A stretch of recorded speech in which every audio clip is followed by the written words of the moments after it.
बात महाराष्ट्र की ही कर लेते हैं। राजीव, आपके पास आ रही हूं। राजीव, समझना चाहूंगी क्योंकि चुनाव हो गया, मतदान हो गया, रिजल्ट आ गए, अप्रत्याशित जीत यहां पर, यानी महायुति की महाविजय जो हमने कल देखी है। अब उसके बाद बड़ा सवाल यह कि महाराष्ट्र का सीएम कौन होगा। क्या अभी भी लड़ाई नजर आ रही है? जो स्ट्राइक रेट, जो प्रचंड जीत भाजपा ने हासिल की है, क्या स्थिति नजर आ रही है?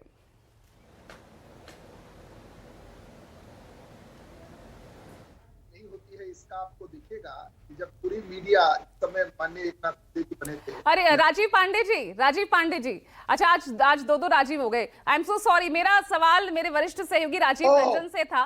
मैं वापस आपके पास आती हूँ। जी राजीव रंजन।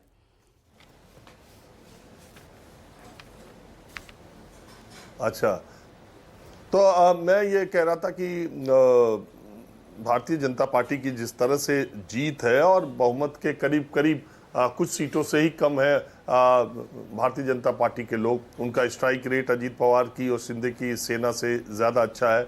बावजूद इसके चूंकि ये गठबंधन में चुनाव लड़ा गया था और उनका भी स्ट्राइक रेट अच्छा है, उनको भी साथ रख कर के चुनाव लड़ा गया था और निश्चित तौर पर एक 5 साल का बच्चा भी कह सकता है कि चीफ मिनिस्टर पोस्ट पर सीधे सीधे भारतीय जनता पार्टी का हक है। वो दोनों पार्टियां मिलाकर के भी उतनी नहीं है जितनी बीजेपी है, और अगर आप बीजेपी अपने पे आ जाए तो वो सरकार अकेले दम पर भी बना सकती है, इतनी संख्या बल उसके पास है।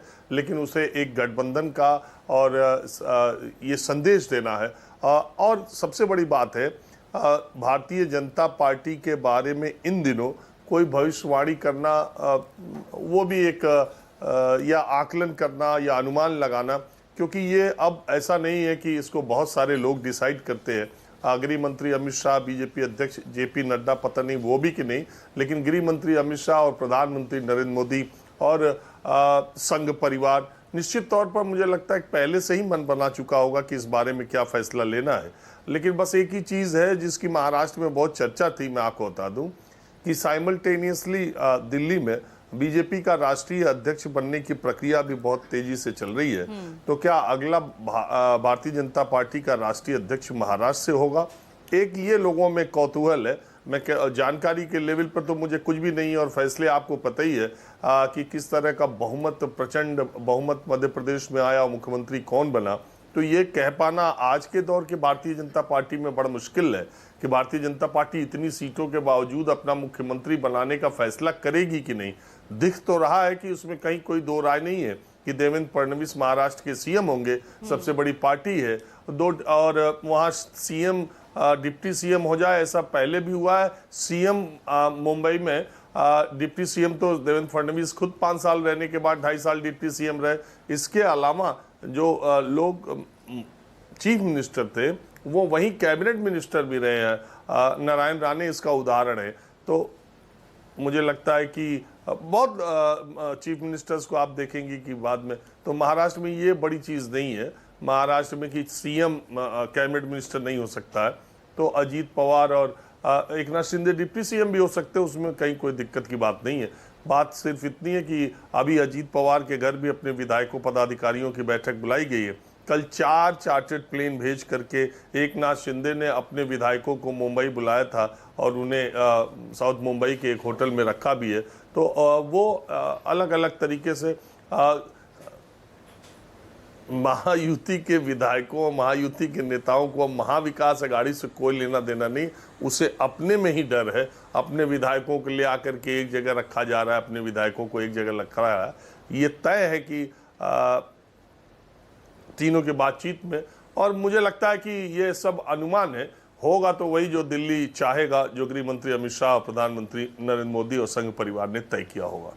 बिल्कुल राजीव, एक छोटा सा मैं और एक एक्सटेंशन आपसे चाहूंगी, क्योंकि अभी बीजेपी ऐसी स्थिति में है कि अपने क्षेत्रीय दलों का साथ ना भी ले तो भी इस स्थिति में है कि सरकार बनी रह सकती है सिर्फ निर्दलीयों के सहारे भी। तो ऐसे में ये असहजता यहाँ पर अजित पवार और जो शिंदे गुट में दिख रही है, जिसका आपने जिक्र किया कि अपने अपने विधायकों की बैठक बुला ली गई है चार्टर्ड प्लेन भेजकर, तो ऐसे में ये असहजता ये क्या दिखा रही है, क्या संदेश यहाँ से आ रहा है? देखिए, भारतीय जनता पार्टी के पास विकल्प है कि वो चाहे तो शिंदे साहब को और अजीत पवार को अपने साथ ले, चाहे तो ना ले। लेकिन गठबंधन में एक बड़ा दिल दिखाना होता है। दूसरी बात आप जानती है, एक बहुत फेमस किस्सा है, आडवाणी जी ने लिखा भी है कि एयरपोर्ट पर एक बार राहुल गांधी लाल कृष्ण आडवाणी से मिले तो उन्होंने कहा कि ऐसा नहीं हो सकता कि देश में रीजनल पॉलिटिकल पार्टीज खत्म हो जाएं और नेशनल पॉलिटिकल पार्टीज ही रहें, जिससे ये जो बारगेनिंग और समय समय पर होता है।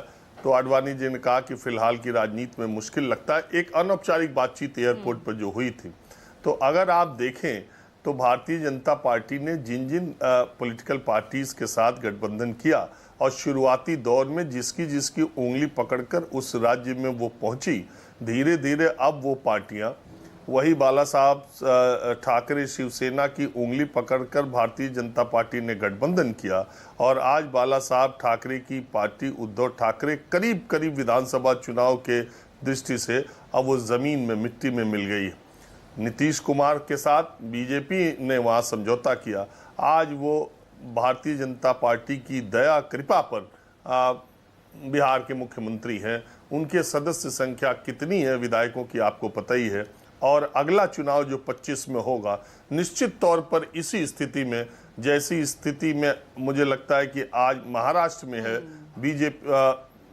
बीजेपी, उतनी ही मजबूत स्थिति में भारतीय जनता पार्टी बिहार में भी हो सकती है। और नीतीश कुमार इसी तरह जो हालात आज एकनाथ शिंदे की, अजीत पवार की होगी और अकाली दल का क्या हाल हुआ पंजाब में, वो आपने देखा। भारतीय जनता पार्टी ने पिछले 20 वर्षों में तमाम जगहों अपने साधन, संसाधन, संगठन और अपने पार्टी नेतृत्व के जरिए एक बहुत मजबूत पकड़ बनाई है और महाराष्ट्र इसका सबसे सफलतम और सबसे नजदीकी उदाहरण है। ठीक है।